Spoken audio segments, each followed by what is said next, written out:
மேஷ ராசிக்காரர்களுக்கு உங்களுடைய லக்னாதிபதி செவ்வாய் அப்படின்னு சொல்லக்கூடியவர் வந்து லக்னத்திற்கு 7ஆம் இடத்துல, அதாவது சுக்கிரனுடைய வீட்டுல போய் அமர்ந்திருக்கார். சூரியன், செவ்வாய், புதன் 3 பேருமே சுக்கிரனுடைய வீடான துலாம் ராசியில இருக்கிறாங்க. ஏன்னா இது வந்து ஐப்பசி மாதம் அப்படின்னு சொல்றதுனால சூரியன் வந்து துலாம் ராசியில இருப்பார். இந்த ஐப்பசி மாதத்திற்கு உண்டான மகத்துவமான துலா ஸ்நானம்ங்கிறது ரொம்ப ரொம்ப விசேஷம். மேஷராசிக்காரர்கள் முடிந்தால் ஏதாவது ஒரு நதியில போய் நீராடிட்டு வர்றதுங்கிறது உங்களுக்கு பல விதங்களிலும், அதாவது மனதளவிலும் சரி உடல் அளவிலும் சரி பல சிக்கல்களுக்கு தீர்வாக இது அமையும். அதனால துலா ஸ்நானம்ங்கிறத கட்டாயமா போய் பண்ணிட்டு வாங்க.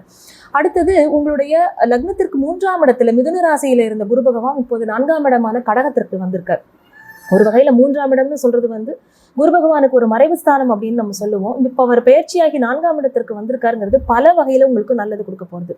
ஒரு கேந்திரத்துல வந்து அவர் உட்கார்றார். உங்களுக்கு அவர் வந்து 9, 12ஆம் இடங்களுக்கு உரியவராகிறார். அவர் 4ஆம் இடத்திற்கு வரும்போது என்ன நடக்கும்னு கேட்டா, தொலைதூர பயணங்கள் மேற்கொள்ளணும் அப்படின்னு ஒரு பிளான்ல இருக்கிறவங்க, உயர்கல்விக்காகவோ ஒரு வேலைக்காகவோ வெளிநாடு செல்லணும், கடல் கடந்து போகணும், வெளி மாநிலங்கள்ல எனக்கு ஆப்பர்ச்சுனிட்டிஸ் இருக்குமான்னு பார்க்கணும், இம்போர்ட் அண்ட் எக்ஸ்போர்ட் தான் என்னுடைய வேலையாக இருக்கு, அது சம்பந்தமா நான் பிரயாணம் பண்ணணும், இந்த மாதிரி எண்ணங்கள்ல இருக்கிறவங்களுக்கு எல்லாமே இது நாள் வரையிலும் உங்களை அப்படியே ஏதோ ஒரு விஷயம் அடைச்சு லாக் பண்ணி இருந்தது எல்லாமே இப்போ வந்து உங்களுக்கு ரிலீஸ் ஆகி கொடுக்கக்கூடிய காலகட்டம் அப்படின்னே சொல்லலாம்.